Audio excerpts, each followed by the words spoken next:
Assalamualaikum warahmatullahi wabarakatuh. Perkenalkan, nama saya Depi Alpiani dari kelas 1F PGSD di Universitas Muhammadiyah Tangerang. Di sini saya akan menjelaskan tentang aliran-aliran dalam pendidikan.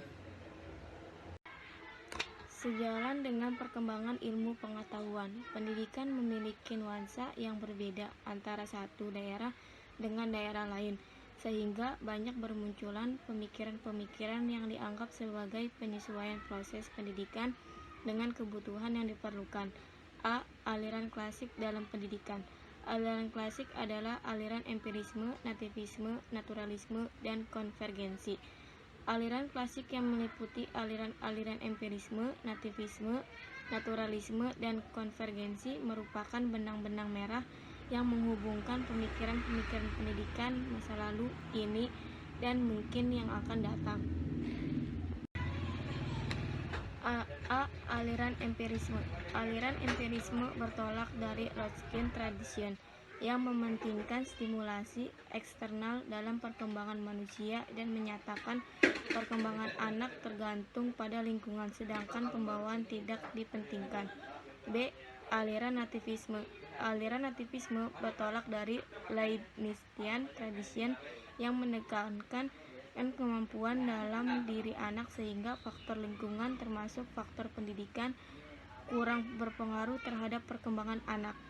C. Aliran naturalisme. Tokoh aliran ini adalah J.J. Rousseau, seorang filsuf Francis tahun 1712 sampai dengan 1778.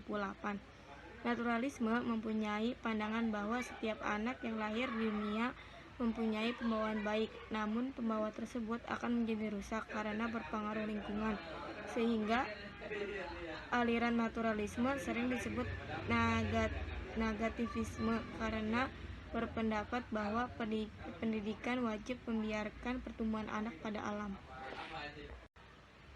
D. Aliran konvergensi. Perintis aliran ini adalah William Strand 1871 sampai 1939. Seorang ahli pendidikan Jerman. Aliran ini berpendapat bahwa anak lahir di dunia ini telah memiliki bakat baik dan buruk, sedangkan perkembangan anak selanjutnya akan dipengaruhi oleh lingkungan. E. Aliran progresivisme. Tokoh aliran progresivisme adalah John Dewey. Aliran ini berpendapat bahwa manusia mempunyai kemampuan yang wajar dan dapat menghadapi serta mengatasi masalah yang bersifat menekan ataupun masalah-masalah yang bersifat mengancam dirinya. F. Aliran esensialisme. Aliran esensialisme bersumber dari filsafat krealisme dan realisme. Sumbangan keduanya bersifat elektik. Artinya, dua aliran tersebut bertemu sebagai pendukung esensialisme yang berpendapat bahwa pendidikan harus bersandar nilai yang kestabilan. Artinya, nilai menjadi tatanan pedoman hidup sehingga dapat mencapai kebahagiaan. F. Aliran esensialisme. Aliran esensialisme bersumber dari filsafat krealisme dan realisme. Sumbangan keduanya bersifat elektik. Artinya, dua aliran tersebut bertemu sebagai pendukung esensialisme yang berpendapat bahwa pendidikan harus bersandar nilai yang berkestabilan. Artinya, nilai menjadi tatanan pedoman hidup sehingga dapat mencapai kebahagiaan. G. Aliran perennialisme. Tokoh aliran perennialisme adalah Plato, Aristoteles, dan Thomas Aquino. Pandangan aliran ini tentang belajar untuk berpikir. Oleh sebab itu, peserta didik harus dibiasakan berlatih sejak dini.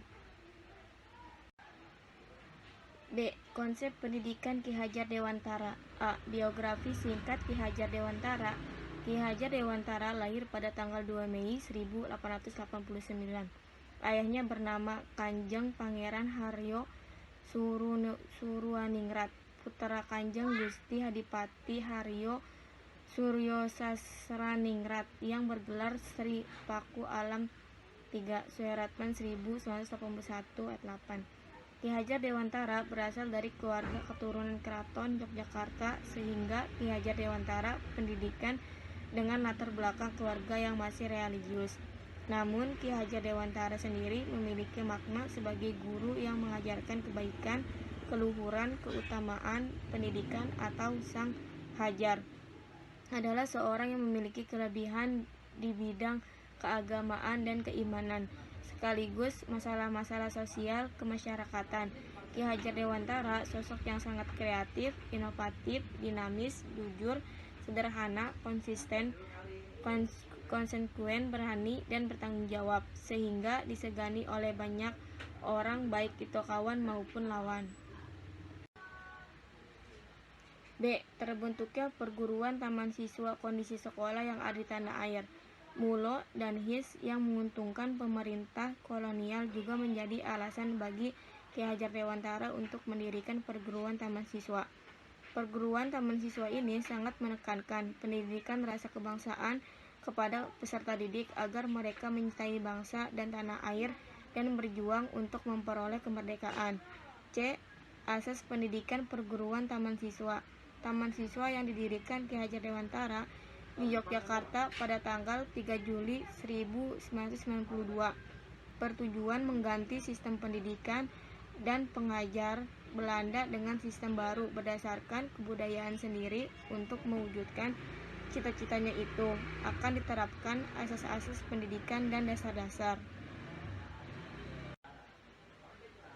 D. Sistem pendidikan Ki Hajar Dewantara. Corak dan cara pendidikan menurut pandangan Ki Hajar Dewantara patut kita jadikan sebagai acuan dalam pengembangan pendidikan karakter.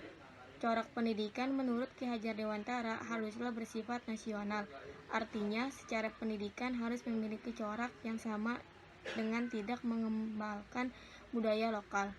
Dalam pelaksanaan pendidikan, Ki Hajar Dewantara menggunakan sistem Among sebagai perwujudan konsepsi beliau dalam menempatkan anak sebagai sentral proses pendidikan.